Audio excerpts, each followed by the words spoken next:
Bismillahirrahmanirrahim. Assalamualaikum warahmatullahi wabarakatuh.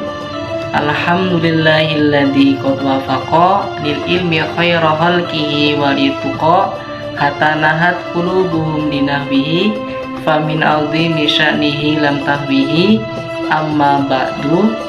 Kepada yang saya hormati beliau Bapak Muhammad Nur Halim MPD selaku dosen pengampu mata perkuliahan sumber belajar PAI berbasis multimedia, dan tak lupa kepada seluruh teman-teman saya dari kelas 3 PAIC yang saya hormati dan saya banggakan, terlebih kepada seluruh teman-teman dari kalangan muda sampai tua yang nanti melihat video saya pada kali ini.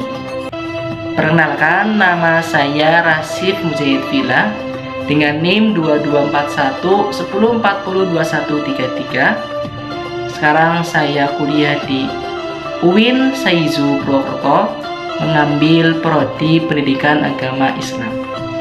Tujuan saya membuat video ini yaitu sebagai tugas pengembangan multimedia, yang dimana nanti insya Allah saya akan menjelaskan tentang hukum bacaan nun sukun dan tanwin ketika bertemu dengan huruf hijaiyah.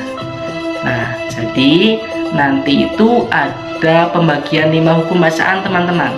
Yang pertama itu ada hukum bacaan idhar, yang kedua ada hukum bacaan idgham bi gunnah, yang ketiga ada idgham bila gunnah, yang keempat ada iklab, dan terakhir itu ada ikhfa. Nah, seperti apa penjelasannya? Mari kita beralih ke penjelasan berikutnya. Terima kasih. Baik teman-teman, sebelum saya melanjutkan pembahasan materi tentang idhar, idgham bi gunnah, idgham bila gunnah, iklab dan ikhfa, saya ingin menjelaskan terlebih dahulu apa pengertian dari nun mati dan tanwin. Jadi nun mati itu adalah nun yang berharokat sukun. Kemudian tanwin adalah suara nun mati yang terdengar bunyinya tetapi tidak terlihat dalam penulisannya. Tanwin itu ya berarti yang berharokat dhammatain, ada kasratain, dan ada fathatain. Selanjutnya kita akan membahas tentang idhar. Idhar itu nama lengkapnya idhar halki. Idhar itu artinya jelas, halki itu adalah huruf yang bersumber dari tenggorokan. Hurufnya idhar itu ada 6 teman-teman. Yang pertama ada hamzah, ada ain, ghain, ha, kho, dan huruf h.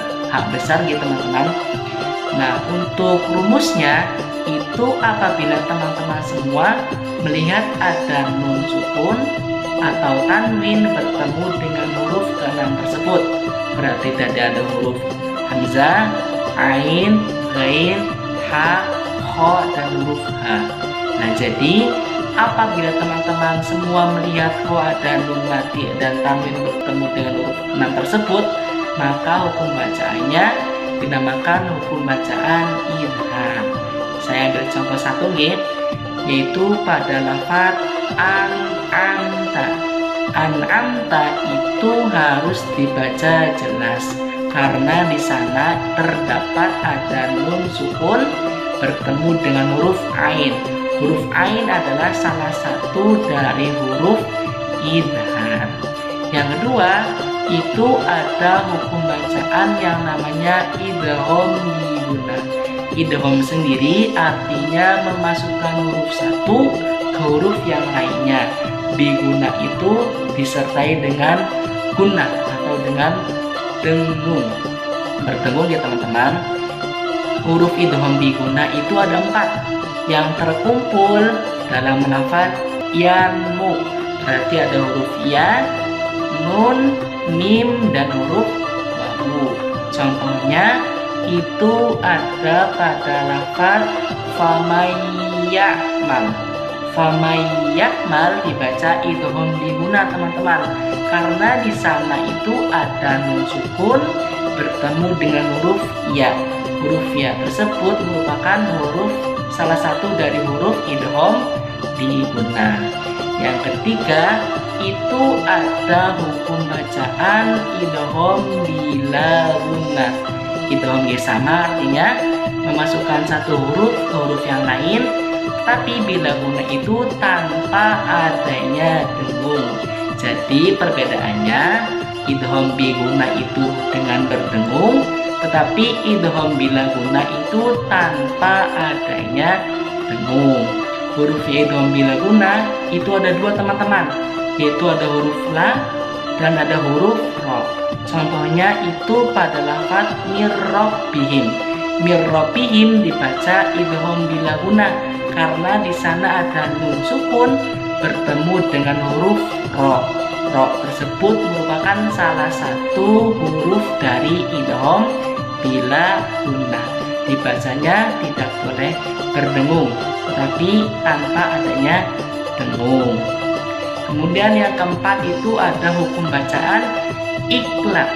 Iklab itu artinya mengganti huruf nun mati menjadi huruf mim. Nah, huruf iklab itu cuma ada satu saja, yaitu huruf ba. Contohnya gampang sekali teman-teman, yaitu terdapat pada lafaz mim ba'di.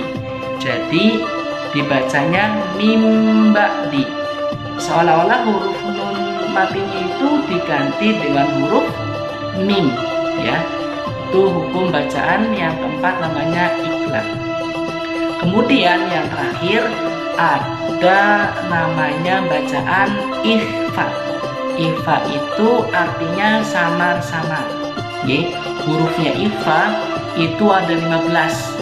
Ya, jadi ikhfa itu ya sisanya huruf dari hukum bacaan idhar, idgham biguna, bila guna, dan hukum bacaan iklab. Contohnya itu ada pada lafaz min jahannam, atau pada lafaz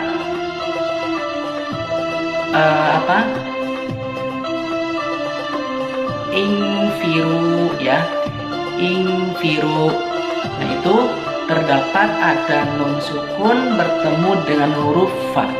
Fa adalah salah satu dari huruf ke-15 tersebut. Nah, mungkin hanya itu saja teman-teman penjelasan dari saya. Terima kasih atas segala perhatiannya. Atas segala kekurangan saya mohon maaf yang sebesar-besarnya. Nah, setelah ini saya akan menampilkan video tentang keutamaan seseorang yang sedang mencari ilmu. Terima kasih. Wassalamualaikum warahmatullahi wabarakatuh. Teman-teman tahu enggak bahwasanya Nabi Muhammad Shallallahu Alaihi Wasallam itu pernah bersabda mengenai keutamaan orang yang sedang mencari ilmu. Nabi Muhammad bersabda, "Man salaka thariqan yaltamisu fihi ilman, sahalallahu lahu thariqan ilal jannah." Yang artinya, barang siapa yang menempuh jalan untuk menuntut ilmu, maka Allah akan mempermudah jalan baginya menuju ke dalam surga. Oleh karena itu teman-teman, alangkah baiknya nih ketika kita sedang mengaji, ketika kita sedang belajar, kita harus menghadirkan rasa senang dan gembira, bukan karena terpaksa.